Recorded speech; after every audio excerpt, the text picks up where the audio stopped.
संजय कुमार आहे त्यांनी एक ट्विट केलेलं आहे की त्याच्यामध्ये महाराष्ट्रामध्ये 2024 लोकसभा आणि विधानसभेचा डाटा हा चुकीचा दिल्याचा अपॉलॉजी त्यांनी केलेली आहे।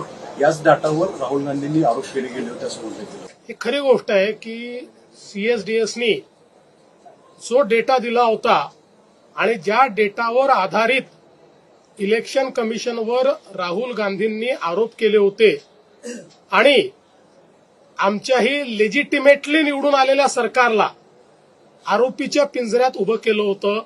आज सीएसडीएसनी त्या संदर्भात ट्विट करून आमचे आकडे चुकीचे होते याबद्दल माफी मागितलेली आहे आणि ते सगळे आकडे परत घेतलेले आहेत। आता प्रश्न एवढाच आहे की त्याच्यावर आकांड तांडव करणारे राहुल गांधी माफी मागतील का? मला बिलकुल अपेक्षा नाही, कारण राहुल गांधी हे एक प्रकारे जसं सिरियल किलर असतात तसे ते सिरियल लायर आहेत। त्याच्यामुळे ते रोज खोटं बोलतील, याच्यानंतर हेच आकडे ते मागतील, जिच्याबद्दल माझ्या मनात शंका नाही। पण जनतेच्या समोर मात्र आज या ठिकाणी हे स्पष्ट झालेलं आहे।